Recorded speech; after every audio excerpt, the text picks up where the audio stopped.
From the opinion pages of the Wall Street Journal, this is Potomac Watch. Welcome back. Kim, what about the elephant in the room, which is Donald Trump? And he was, of course, banned from Twitter. Elon Musk has said he thinks that ban was the wrong move for the social media site to make. And so we may see now Elon reaching out a hand and inviting President Trump back onto Twitter. President Trump is a little bit non-committal, at least as of now. On Friday, he told Fox News, "I like Elon, but I'm staying on Truth." That is referring to Trump's own social site that he launched, Truth Social. He said when he posts there, it goes all over the place anyway, unquote. So, Kim, what do you make of this question? I mean, should Elon have Trump back on Twitter? Should Trump go back on Twitter? Would that be good for the Republican Party? Would that be good for President Trump as he eyes a 2024 campaign? I find this whole story fascinating for a couple of reasons, because the circumstances we're dealing with now are a little different. Remember, the real concern when Twitter decided to ban Trump it was a couple things. First of all, the idea of banning the leader of America. It was quite an audacious move, but then also the forever kind of aspect of it, because there are a lot of people that get sideways with Twitter. Usually there's some sort of accommodation. You have to take down offensive posts. You regain access to your account. And it was such a breathtaking move. And it was this moment where I think a lot of Americans, even though they might not have agreed with what Trump was using or posting on Twitter, suddenly realized the awesome powers of social media companies to shut down prominent voices, and in a forum that have increasingly become one of the main ways that political figures talk to people. Now, obviously, things have changed a bit. As you said, Trump has gone on and started his own online site. He has that forum now. In general, it's kind of fascinating. We've been seeing more and more outlets for social media. It doesn't get a lot of play, but there are dozens of these little micro social media sites where people of like-minded hobbies or interests go at times. So you're seeing a lot more creativity out in the environment. Now, Twitter is a huge one still, although not as big, I would note, as an organization like Facebook. Will Trump be able to keep himself and help himself from wanting to be back in all of these forums where he can, again, really sound off and have more people see it, cause debate, and inspire that kind of discussion? I don't know. I would wager that Musk, having said he was going to do it, he probably will go ahead with it, because it'll kind of be seen as a test about his promises to do something more about speech on the platform. One final thought here on the business and legal side of this, Alicia. The real winner, it seems to me, in this is the Delaware Chancery Court, which has been vindicated. And there's a reason that all sorts of companies incorporate in Delaware, why that state is the corporate capital of America. And here you have an example where 2 weeks before the trial was supposed to start in this legal dispute between Musk and Twitter, where he was trying to get out of the deal, Twitter was trying to enforce the deal, the buyout deal, Musk changed his mind. It looked like the trial was not going to go his way. And he turned around, did an about face, and now here he is, the owner of Twitter today. And I just think this is a fascinating story of how these kinds of buyout deals work and why these companies decide they want to be in Delaware in the first place. Right. So the judge didn't let Musk wiggle out of the deal. He had waived basically the due diligence rights to investigate or examine what's beneath the hood of Twitter, so to speak, when he made his offer to buy the company. He then kind of used or threw up some, in my opinion, were kind of phony objections about bots and spam. Maybe the Twitter is underestimating or underreporting the number of bot accounts on the platform.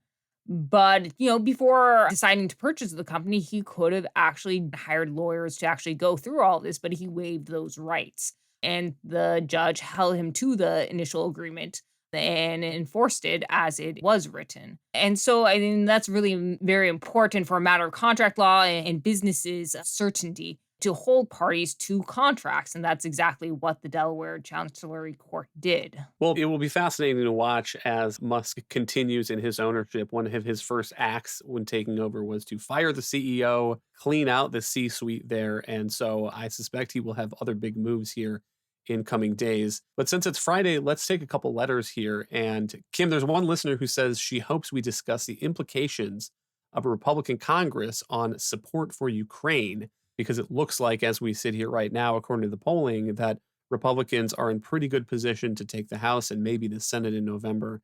And this listener says, it seems that Putin may eventually prevail simply by waiting out the West. I can understand the notion that there shouldn't be a blank check for Ukraine, but the America First crowd doesn't seem to get geopolitics.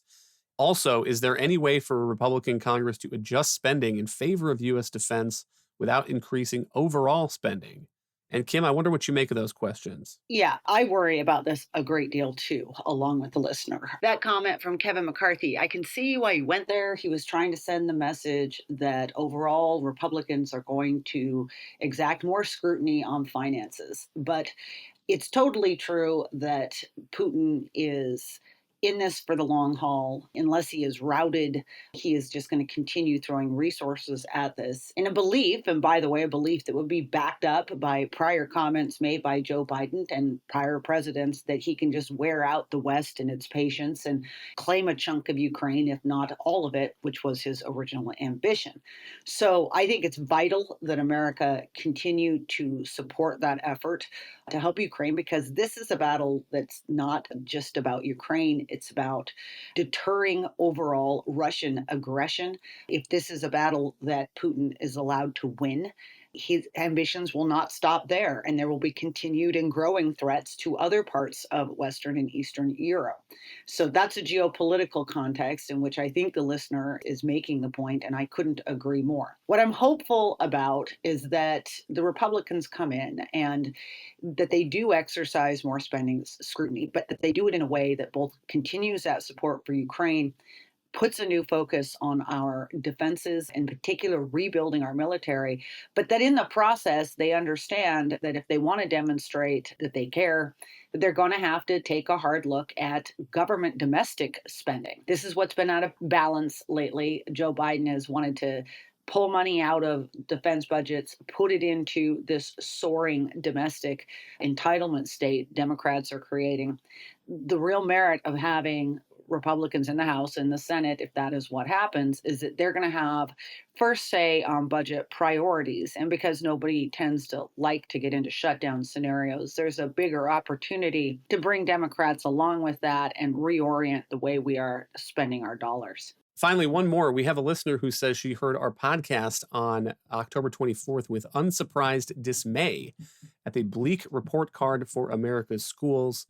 This is referring to the recent test results from the National Assessment of Educational Progress, or the NAEP scores. And some of this is due to COVID-19 lockdowns, but the listener also says, could there be another important cause? The ubiquity of practically compulsive cell phone use. How could algebra possibly compete with TikTok or chat? And Alicia, I know you've looked at these NAEP scores. I wonder what you make of that. So I think the pandemic lockdowns or the school closures are the primary culprit for the decline over the last 2 years. And they're quite precipitous and occurred in almost all states and school districts. Longer term, you've actually seen kind of a plateauing of academic achievement over the last 2 decades. And I think there are some maybe trends to that longer term trend and why, students aren't learning or the gains aren't coming. And one, maybe the video games or TikTok and social media, and kids are glued to their cell phones. It's possibly that the quality of education has actually declined or just is not improving, notwithstanding the tens and hundreds of billions of dollars actually that we've increased in spending on K through 12 education over the last couple of decades. Schools are having problems hiring quality teachers and they can't fire bad ones. And one of that reasons is because, the older generation of teachers, many of which were women who didn't really have as many career options when they went into teaching 50 or 60 years ago, many of those are now retiring. And now the standards, women have a lot more opportunities, career opportunities. And so many of the more ambitious women or the women who might make really good teachers aren't going into teaching or doing something else. So I think there are several things going on, but it definitely has a lot to do with the quality of teaching. And again, maybe there's more going on at home and maybe kids are not doing homework as much. I know my niece's school or actually the entire district has banned homework, and there's been this kind of revolt among, teaching to the test, and then maybe students need to be more creative. And so the curriculum has also been kind of watered down, and what students are doing less work after school or less. And so that may also be contributing to these longer term trends. Thank you, Alicia and Kim. Thank you all for listening. You can email us at pwpodcast@wsj.com. If you like the show, please hit that subscribe button, and we'll be back next week with another edition.